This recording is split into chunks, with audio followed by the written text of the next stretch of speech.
নমস্কার, আমি মলয় ভট্টাচার্য। আপনারা দেখছেন সনাতন আর্য সংস্কৃত শিক্ষা ইউটিউব চ্যানেল।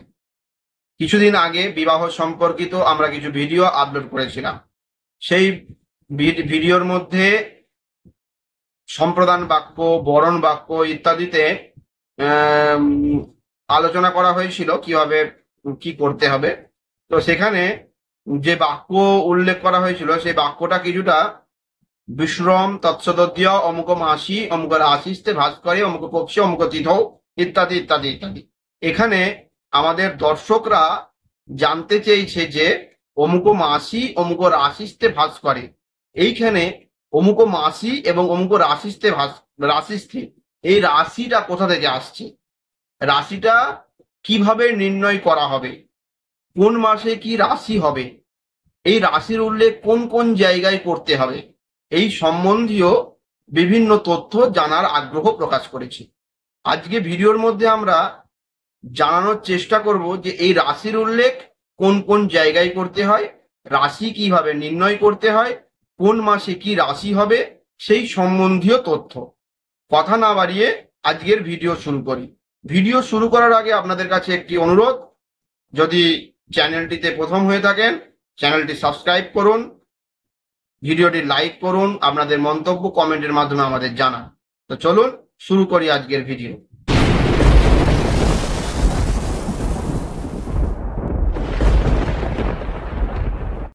কোন কোন ক্ষেত্রে রাশির উল্লেখ করতে হবে এবং কোন কোন ক্ষেত্রে রাশির উল্লেখ করতে হবে না, এই তথ্যটা আমি ভিডিওর শেষে গিয়ে দিচ্ছি।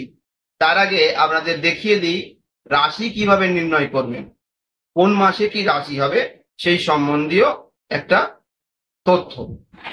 প্রথমেই আপনাদেরকে রাশি চক্রের সঙ্গে অবগত করাই। ধরে নিন একটি বৃত্ত, এটি একটি বৃত্ত, অর্থাৎ 360 ডিগ্রি। 360 ডিগ্রি বৃত্তকে যদি 12টি ভাগে ভাগ করা হয়, প্রত্যেকটি ভাগ 30 ডিগ্রি করে হবে। 30 ডিগ্রি, অর্থাৎ প্রথম ভাগ হচ্ছে মেষ, দ্বিতীয় ভাগ হচ্ছে বৃষ, তৃতীয় ভাগ হচ্ছে মিথুন, চতুর্থ ভাগ কর্কট, পঞ্চম ভাগ সিংহ, ষষ্ঠ ভাগ কন্যা, সপ্তম ভাগ তুলা, অষ্টম ভাগ বৃশ্চিক, নবম ভাগ ধনু, দশম ভাগ মকর, একাদশ ভাগ কুম্ভ এবং দ্বাদশ ভাগ হচ্ছে মীন। এবার এক একটা ভাগকে এক একটা নাম, এটা হচ্ছে এক একটা রাশির নাম। এবার এখানে এক একটা ভাগকে এক একটা মাসের সঙ্গেও ধরা যেতে পারে। অর্থাৎ যদি এক একটা ভাগকে এক একটা মাসের সঙ্গে ধরি, এটা হচ্ছে বৈশাখ। অর্থাৎ এক একটা ভাগ এক একটা মাস বলতে এখানে কি বোঝানো হয়েছে, সূর্য এক একটা মাসে এক একটা রাশিতে অবস্থান করছে। যেমন বৈশাখ মাসে সূর্য মেষ রাশিতে অবস্থান করছে, তাই এটাকে আমি সূর্যের অবস্থান জনিত বৈশাখ মাস লিখতেই পারি, এটা বৈশাখ মাস। জ্যৈষ্ঠ মাসে সূর্য বৃষ রাশিতে অবস্থান করছে,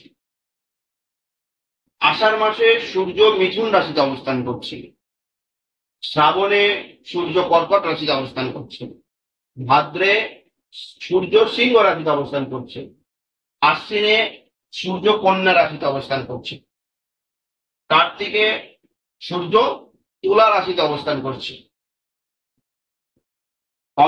অগ্রহায়ণে সূর্য বৃশ্চিক রাশিতে অবস্থান করছে, পৌষে সূর্য ধনু রাশিতে অবস্থান করছে, মাঘে সূর্য মকর রাশিতে অবস্থান করছে, ফাল্গুনে সূর্য কুম্ভ রাশিতে অবস্থান করছে এবং চৈত্রে গিয়ে সূর্য মীন রাশিতে অবস্থান করছে। এখানে আপনারা তাহলে বুঝতে পারলেন যে কোন মাসে কি রাশির উল্লেখ হবে। এখানে সূর্যকে ধরে রাশিকে গণনা করা হচ্ছে। তাহলে বৈশাখ মাস হলে মেষ রাশি, জ্যৈষ্ঠ মাস হলে বৃষ রাশি, আষাঢ় মাস মিথুন রাশি, এইভাবে রাশির নির্ণয় করতে হবে। এইভাবে কোন মাসে কি রাশি হবে সেটা সেভাবে নির্ণয়, কোন মাসে কাজ করছে সেই মাসে সূর্য কোন রাশিতে অবস্থান করছে সেটা দেখে নিয়ে, যদি সেটা বৈশাখ মাস হয় তাহলে সেটা মেষ রাশি হবে, যদি সেটা পৌষ মাস হয় সেটা ধনু রাশি হবে, যদি সেটা মাঘ মাস হয় মকর রাশি হবে। এইভাবে কোন মাসে কাজ করছেন তার উপর নির্ভর করে রাশিটা নির্ণয় করে নেবেন। আশা করছি আপনারা বুঝতে পেরেছেন যে কোন মাসে কি রাশির উল্লেখ করতে হবে। 12টা রাশির নাম কি এবং কোন মাসে কি রাশি হবে সেটা আপনারা বুঝতে পেরেছেন, এটা আমি আশা রাখছি। কারণ সূর্যের অবস্থান অনুযায়ী আর রাশির নির্ণয় করতে হবে। এবারে বিষয় হচ্ছে যে কোন কোন ক্ষেত্রে রাশির উল্লেখ করা হয়। এটি আমি আগেও একটি ভিডিওর মধ্যে আপনাদের জানানোর চেষ্টা করেছিলাম যে কোনো সংস্কার ক্ষেত্রে, দশবিধ সংস্কারের ক্ষেত্রে রাশির উল্লেখ করতে হয়। নান্দিমুখ শ্রাদ্ধের ক্ষেত্রে রাশির উল্লেখ করতে হয়। নান্দিমুখ শ্রাদ্ধ ব্যতীত সকল শ্রাদ্ধেই মুখ্য চন্দ্রের উল্লেখ করতে হয়, কিন্তু নান্দিমুখ শ্রাদ্ধ এবং যে কোনো সংস্কার কার্যের ক্ষেত্রে রাশির উল্লেখ করতে হয়। এছাড়াও যে কোনো তন্ত্রোক্ত কর্ম করতে গেলে তন্ত্রোক্ত কর্মের সময় রাশির উল্লেখ করতে হয়। ব্যতিক্রম হচ্ছে দীপান্বিতা কালী পুজো। সমস্ত কালী পুজোতে রাশির উল্লেখ হবে, কেবলমাত্র দীপান্বিতা অমাবস্যায় যে কালী পুজো হয় সেই কালী পুজোতে রাশির উল্লেখ হয় না। এতদ ব্যতীত সমস্ত তন্ত্রোক্ত ক্রিয়াতে রাশির উল্লেখ করা হয় এবং সংস্কার কার্যে রাশি উল্লেখ করা হয় এবং নান্দিমুখ শ্রাদ্ধে রাশির উল্লেখ করা হয়।